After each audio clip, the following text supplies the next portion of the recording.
My name is James Tate, and I'm about to tell you how I dismantled 3 lives with nothing but patience, a sharp tongue, and the kind of cold fury that burns slow and leaves nothing but ashes. It started on a Tuesday evening in September. I was in the basement of our suburban Cleveland home, replacing a blown circuit breaker, the kind of mundane task that keeps a 41-year-old electrical contractor grounded. The house felt different lately, quieter. Not the peaceful quiet of contentment, but the hollow quiet of secrets. My phone buzzed. Beth, my wife of 16 years. "Hey, honey, I'm driving up to the lake house with my sister this weekend. You don't mind, do you?" I paused, wire strippers in hand. Which sister? Karen or Lisa? A beat too long. Lisa. We need some girl time. Lisa. The sister who lived in Phoenix and hadn't visited in 3 years. The sister who, according to Beth's own complaints last month, was too busy with her new boyfriend to even call. "Sure, sweetheart. Have fun." I hung up and stared at the electrical panel. 23 years in this business had taught me that when circuits start failing, there's usually a deeper problem. Same with marriages, apparently. Walking upstairs, I noticed things I'd been unconsciously cataloging for weeks. Beth's laptop closed and angled away from the kitchen table where she usually left it open. Her phone face down constantly, the way she'd started showering immediately after coming home from her book club meetings. Our daughters, Becca and Brianna, were at their rooms doing homework. At 15 and 13, they'd grown distant lately too, giving me those careful looks kids get when they know something's wrong but can't name it. I made myself a sandwich and sat at the kitchen table. Beth's laptop was right there. Now, I'm not proud of what I did next, but I'm not ashamed either. When your gut screams that something's wrong, you listen to it, or you spend the rest of your life wondering what you missed. The laptop opened to her Facebook messages. The first conversation thread made my blood freeze. "Can't wait for this weekend, baby. Jimmy's so clueless." The response, "Your husband's an idiot. Always has been. You deserve better." I scrolled up, months of messages, explicit photos, plans for weekend getaways, and the name at the top of the thread, John Tate, my brother, my older brother John, the golden child who'd charmed his way through life while I'd worked my ass off building legacy electrical from nothing. John, who'd borrowed money from me 6 times and paid it back twice. John, who'd been coming to family dinners, playing uncle to my daughters, shaking my hand with the same fingers he'd been using to text my wife about what he wanted to do to her. I kept reading. The messages went back 8 months. They'd been meeting at the lake house, our family's cabin that I'd been paying the taxes on for 5 years. They'd been using my bed, eating food I'd paid for, laughing about how Jimmy works so hard to keep us comfortable. There were Venmo transactions. Beth had been sending John money, my money. 300 here, 500 there. Gas money for their little romantic getaways. But the real knife twist came in a message from last week. "Beth, he's been asking about the credit card bills." John, "So? You're entitled to spend money. You put up with him." Beth, "Sometimes I think about just leaving." John, "Why don't you? Take the girls. I'll help you get set up." Beth, "The girls love him. It would destroy them." John, "They'll get over it. Kids are resilient. Besides, they barely see him anyway with how much he works." I closed the laptop carefully. My hands weren't shaking yet, but I could feel the tremor building in my chest. 20 minutes later, I was in my truck, driving toward Carl Robertson's house. Carl had been my best friend since high school, my business partner for the last decade, and the closest thing to a brother I'd thought I had.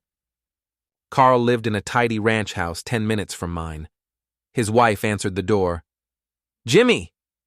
What brings you by so late?" "Need to talk to Carl about a job." "Is he around?" Carl appeared behind her, beer in hand, concern creasing his weathered face. "What's wrong?" "You look like hell." "Can we talk outside?" We sat on his back deck while I told him everything. Carl listened without interrupting, his expression growing darker with each detail. Jesus Christ, Jimmy. Your own brother? 8 months, Carl. 8 months they've been laughing at me. What are you going to do? I stared across his backyard at the neighbor's fence. I'm going to make them regret it. Jimmy, not murder, Carl. Nothing illegal. But they want to play games with my life? Fine. Let's play. Carl was quiet for a long moment. Then, what do you need? Friday evening, Beth kissed me goodbye with the same lips she'd been using to lie to me for 8 months. She even managed to look a little sad about leaving. I'll miss you, she said, loading her overnight bag into her Honda. Miss you too, sweetheart. Drive safe. I watched her taillights disappear down our street, then went inside and called Carl. She's gone. You ready for this? Are you sure about this plan, Jimmy? There's no going back once Carl, my wife is screwing my brother in my family's cabin with my money. I'm sure. An hour later, Carl and I were driving toward Lake Erie in his pickup truck. The cabin was 40 minutes away, tucked into a grove of pine trees on a quiet stretch of shoreline. I'd bought it 6 years ago as a family retreat. Beth had complained it was too rustic, too far from civilization. Apparently, it was perfect for adultery. We parked a quarter-mile away and walked through the woods. I'd spent enough weekends at this place to navigate the path blindfolded. The cabin glowed with warm light, and I could see 2 figures moving around inside. There, I whispered to Carl, pointing at Beth's Honda parked next to John's BMW. Cozy. Carl pulled 2 ski masks from his jacket. You sure about this? We're not going to hurt anyone, right? No violence, just fear. Trust me. At 10:30, we crept onto the cabin's front porch. I could hear voices inside, intimate and relaxed. My wife's laugh. My brother's voice saying something about finally being free to be together. I picked up a piece of firewood and slammed it against the front door. 3 sharp bangs that echoed through the quiet night. The voices inside went silent.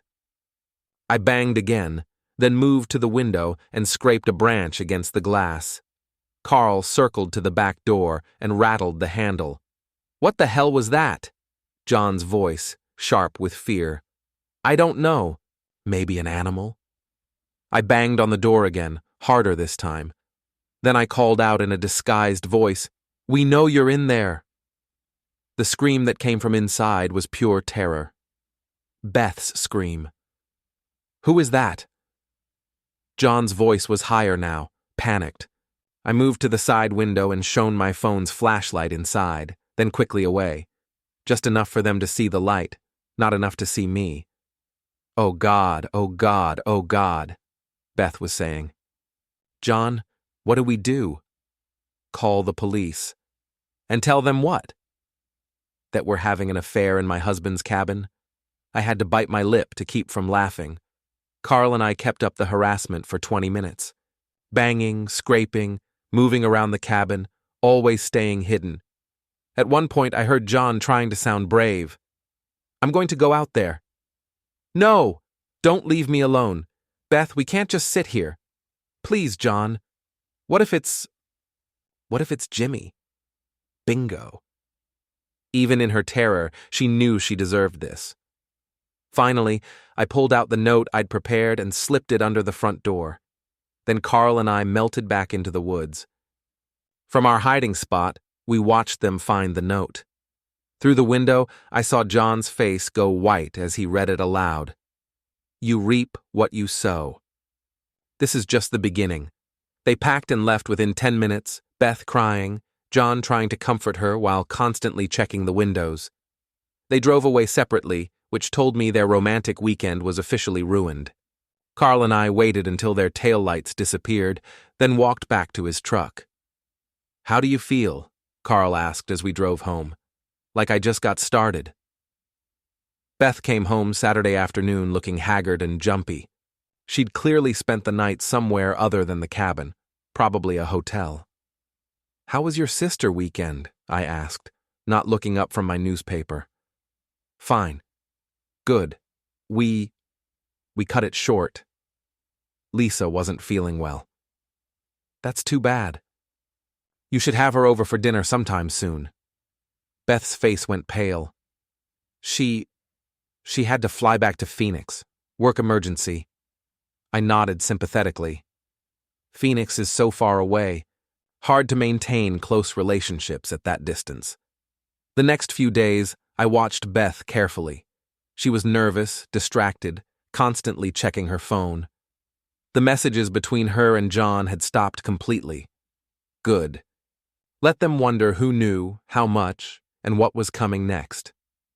On Wednesday, I made my first strategic move. Legacy Electrical employed 12 people, and in our tight-knit industry, gossip traveled fast. I started with Mary and Joanne, our longtime office managers, during our weekly staff meeting. By the way, I said casually, if my brother John calls asking about jobs or contracts, don't put him through to me. We're having a family disagreement. Mary raised an eyebrow. Everything okay, Jimmy? You know how it is with family. Some people think they're entitled to things they haven't earned. That was all it took. By Friday, word had spread through our professional network that the Tate brothers were feuding. In a business built on relationships and trust, that kind of speculation was poison. John called me that afternoon. Jimmy, what the hell are you doing?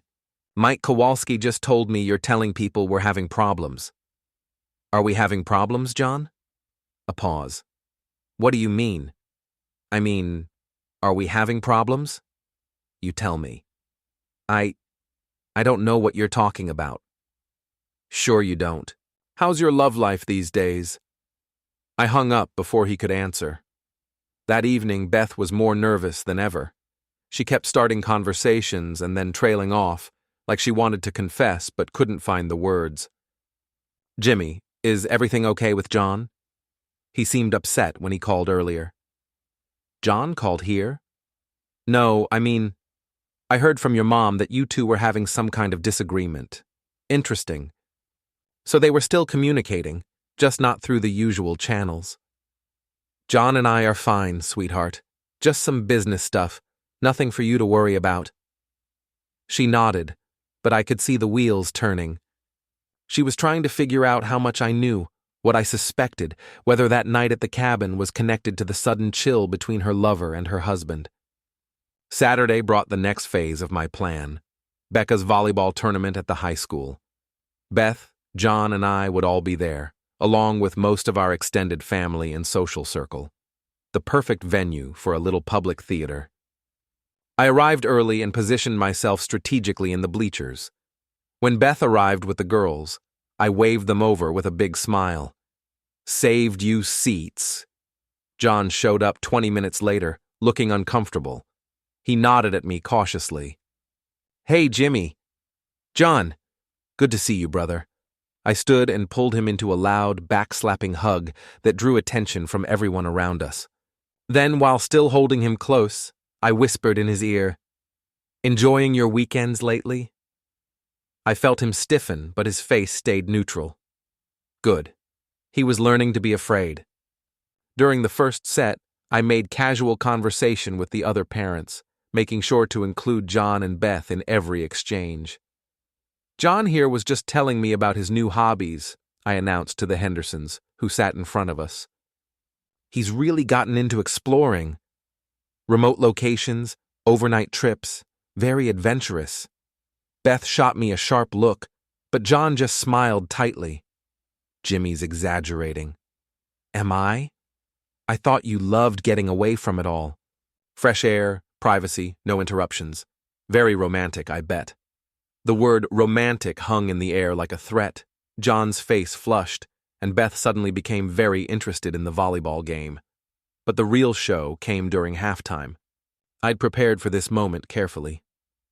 While Beth was in the bathroom and John was getting coffee, I struck up a conversation with Beth's sister-in-law, Karen, and her friend Linda. You know, I'm worried about Beth lately, I said, lowering my voice conspiratorially.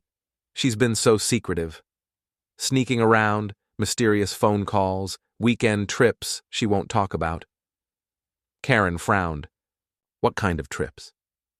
She says she's visiting family, but when I call to check in, no one knows where she is. And the credit card bills. I shook my head sadly. Hotel charges, restaurant bills for 2 people when she's supposedly alone. Linda gasped. Jimmy, you don't think she's...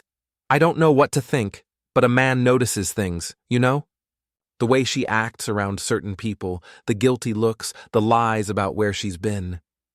I glanced meaningfully toward John, who was walking back with his coffee. I just hope I'm wrong. For the girl's sake. By the time Beth returned from the bathroom, Karen and Linda were studying her with new eyes, looking for signs of the deception I'd just planted in their minds. The ride home was tense. Beth kept glancing at me, trying to read my expression. You were acting strange today, she finally said. Strange how? Just, I don't know. Different. I'm exactly the same, sweetheart. Maybe you're the one who's different. That night, she slept on the far edge of our bed, as far from me as possible. The following Tuesday, I engineered the confrontation I'd been building toward. Murphy's Tavern was John's regular hangout, a blue-collar sports bar where he liked to play big shot, buying rounds and telling stories about his latest conquests. I knew he'd be there by 6, probably trying to drink away his paranoia. I arrived at 6:15 and found him at his usual spot at the end of the bar, nursing a beer and staring at his phone. Buy you a drink, brother? He looked up, startled. Jimmy, what are you doing here? Can a man have a beer with his brother? I signaled the bartender. 2 more, whatever he's drinking. The bar was moderately crowded, mostly contractors and blue-collar guys I recognized from around town. Perfect audience. So, I said, settling onto the stool next to John, how's your love life these days? What? Your love life. Dating anyone special? John's hand tightened around his beer bottle. Not really. Why? Just curious. You know how it is when you hit your 40s. Gets harder to find someone who appreciates you, someone who really understands what you need. I was speaking just loud enough for the guys nearby to hear, watching John squirm. I'm doing fine, Jimmy. I'm sure you are. You always were good with women, even married women, from what I hear. The color drained from his face. What's that supposed to mean? Nothing specific. Just that you've never been too particular about availability. Remember Sarah Martinez? She was married when you were chasing her around. That was 15 years ago. Was it? Time flies. But patterns don't change, do they? I took a long drink of my beer, letting the silence stretch. The guys at the next table were starting to pay attention. Jimmy, what's this really about? This is about family, John. About loyalty. About respecting boundaries. I don't know what you think you know, but I know exactly what I know. I turned to face him fully. The question is, what are you going to do about it? John stood up abruptly. I don't have to listen to this. Sit down, John. Fuck you. The bar went quiet. Every conversation stopped. I stood up slowly, calmly. What did you say to me? You heard me. I heard a man who's been screwing around behind his family's back trying to act tough when he gets called out on it. The words carried clearly through the silent bar. John's face went red, then white. You don't know what you're talking about. Don't I? Should we call Beth and ask her? I bet she'd be happy to clear this up.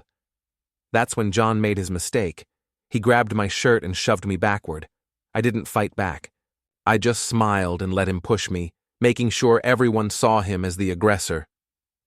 Go ahead, John. Show everyone what kind of man you really are. The kind who takes what doesn't belong to him and then gets violent when he's caught. He swung at me. I ducked easily, and his fist caught empty air. Off balance, he stumbled forward, and I helped him along with a gentle push that sent him crashing into an empty table. The bartender was already reaching for his phone. That's enough. Both of you out. I held up my hands peacefully. I'm going. Sorry about the disturbance, everyone. Family problems. As I walked toward the door, I heard one of the contractors say to his buddy, "Sounds like John Tate's been messing around with his brother's wife." Perfect. I was almost to the door when John caught up with me. "This isn't over, Jimmy." I turned back, and for the first time, I let him see the real anger in my eyes, the cold, controlled fury that had been building for weeks. "You're right. It's not over. It's barely started." By Thursday morning, the story of the bar fight had spread through our professional network like wildfire. My phone rang constantly, contractors, suppliers, clients, all wanting to know what was going on between the Tate brothers. I played it perfectly, never confirming anything directly, but letting people draw their own conclusions. "It's a family matter," I'd say sadly. "Sometimes you find out people aren't who you thought they were." "Is it true about John and—" they'd ask. "I can't really talk about it. Too painful. But you know how these things go." By Friday, John's reputation was in tatters. 3 clients had called to cancel contracts with him, citing concerns about professionalism and family stability. In our business, trust was everything, and a man who'd betray his own brother couldn't be trusted with anything else. But I was just getting warmed up. That evening, Beth finally cracked. I was in the garage, organizing tools, when she appeared in the doorway. She'd been crying. "Jimmy, we need to talk." "About what?" About John. About what happened at the bar." I didn't look up from my toolbox. "What about it?" "People are saying things, terrible things." "What kind of things?" "You know what kind of things." I finally turned to face her. "Do I?" She took a shaky breath. Do you think that John and I— are you asking me if I think you're having an affair with my brother?" The words hit her like a physical blow. She actually staggered backward. "Jimmy, because if you are asking me that, Beth, then we have a much bigger problem than I thought. We're not— You're not what? Screwing in my family cabin? Using my money to fund your little romantic getaways? Laughing about what an idiot your husband is?" She went white. How did I what, Beth? How did I find out that my wife of 16 years has been betraying me with my own brother? How did I discover that you've been stealing from our joint accounts to pay for hotel rooms? How did I learn that you've been planning to leave me and take my daughters? She collapsed into the lawn chair I kept in the garage, sobbing. "It's not what you think." "It's exactly what I think. The only question is how long you thought you could keep lying to me." "Jimmy, please. Let me explain." "Explain what?" "Explain how you accidentally ended up naked with my brother. Explain how you accidentally sent him $3,000 of our money over the past 8 months. Explain how you accidentally planned to destroy our family. It just happened. We didn't plan it." I laughed, and the sound was ugly even to my own ears. It just happened. 8 months of it just happened. All those lies just happened. All those secret messages just happened. "You read my messages?" "I read everything, Beth. Every dirty detail, every plan, every lie you told me while you were telling him the truth." She was crying harder now, but I felt nothing. No sympathy, no regret, no desire to comfort her. "What do you want?" she whispered. "I want you to understand something. This marriage is over. Your relationship with John is over. Your comfortable life is over. What happens next depends on how much more you want to lose. The girls? The girls will be fine. They'll live with me, in this house, and go to their same schools. You can see them on weekends, assuming you can afford a place for them to visit. You can't do that. I can do whatever I want, Beth. I'm the one with the stable income, the clean reputation, and the evidence of your adultery. What do you have?" She stared at me through her tears, and I could see her finally understanding, that this wasn't a fight she could win. "I'll leave," she said quietly. "Yes, you will. But first, you're going to do something for me." "What?" "You're going to call John right now and tell him it's over. You're going to tell him that your husband knows everything and that if he ever contacts you again, I'll make his life even more miserable than it already is." "Jimmy, do it now, Beth. Or I start making phone calls. Your parents, your friends, your book club, the girls' teachers. Everyone gets to know what kind of woman you really are." With shaking hands, she pulled out her phone and dialed John's number. "John? It's me. We need to stop. Jimmy knows everything. He knows about the cabin, the money, all of it." I could hear John's voice through the phone, panicked and angry, but I couldn't make out the words. "No, we can't fix this. It's over. Don't call me again." She hung up and looked at me with something that might have been hatred. "There. Are you happy?" "I'm getting there." The divorce proceedings moved quickly. Beth didn't contest anything. She couldn't afford to, not with the evidence I had. She moved in with her sister temporarily, visiting the girls on weekends, trying to rebuild some semblance of a relationship with them. John had disappeared entirely. Word was he'd left town, maybe gone to stay with friends in Pittsburgh. His business was finished. No one wanted to work with a man who'd betray his own family. But I wasn't satisfied yet. There was one more thing I needed to do. On a cold Saturday morning in November, I drove to the lake cabin alone. I'd been thinking about this place for weeks, about what it represented, about what had happened there. The cabin looked smaller in the gray autumn light, less romantic than threatening. I walked through the rooms where my wife and brother had betrayed me, touching surfaces they'd touched, standing where they'd stood.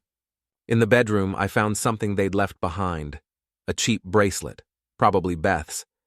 I picked it up and walked outside to the fire pit. I built a fire methodically, the way my father had taught me when I was 10 years old. When the flames were hot and steady, I threw the bracelet into them and watched it melt. Then I pulled out my phone and called Carl. "It's done," I said. "How do you feel?" I watched the bracelet disappear into ash and smoke. Empty, but not in a bad way, like I've been carrying something heavy and finally put it down. What now? Now I go home to my daughters and figure out how to be a single father. I stayed at the cabin until the fire burned down to coals. As I was preparing to leave, I heard a car coming up the gravel drive, John's BMW. I waited on the porch as he parked and got out. He looked terrible, unshaven, hollow-eyed, wearing the same clothes I'd seen him a week ago. "Jimmy." "John. I came to get some things I left here." "What things?" "Just personal stuff." I stepped aside and let him enter the cabin. He went straight to the bedroom and emerged with a small duffel bag. "That's it?" He nodded. We stood there looking at each other, two brothers who'd shared 40 years of history and would never speak again after today. "Was it worth it?" I asked. "What?" "Beth. The affair. Destroying our family. Was it worth it?" He was quiet for a long time. Then, "I thought I loved her." "You thought you loved my wife?" "Yeah." "And now?" "Now I know the difference between love and selfishness." He walked toward his car, then stopped. "Jimmy, I know this doesn't matter, but I'm sorry." "You're right. It doesn't matter." He drove away and I never saw him again. 6 months later, I heard he'd moved to Florida and was working construction, starting over at 44 with nothing but the clothes on his back. Beth remarried eventually, some guy she met online who didn't know her history. The girls visit her twice a year and call her on holidays, but they live with me. They know what she did, not because I told them, but because teenagers aren't stupid. As for me, I rebuilt Legacy Electrical into the most successful contracting firm in Northeast Ohio. I bought a bigger house, took the girls on vacations to Europe, and learned to cook decent meals. I never remarried. Not because I couldn't trust another woman, but because I discovered I liked the quiet. I liked coming home to my own space, making my own decisions, answering to no one but myself and my daughters. People sometimes ask if I regret how I handled the situation, if I think I went too far, if I should have tried to forgive and rebuild. The answer is no. Beth and John made their choices with full knowledge of what they were risking. They gambled with my life, my family, my trust, and they lost. The consequences were exactly what they deserved. Some people call it revenge. I call it justice. And late at night, when the house is quiet and I'm sitting in my chair reading, I remember that moment at Murphy's Tavern when John tried to act tough, when he thought he could intimidate me into accepting his betrayal. I remember the look on his face when he realized I wasn't the same man who'd been blind to their affair, that I'd become someone harder, someone who wouldn't be taken advantage of ever again. That's when I smile. Because they thought they were playing games with a fool, but they discovered they were playing games with a man who'd learned to play back. And I always win. I always win. I always win. I always win. I always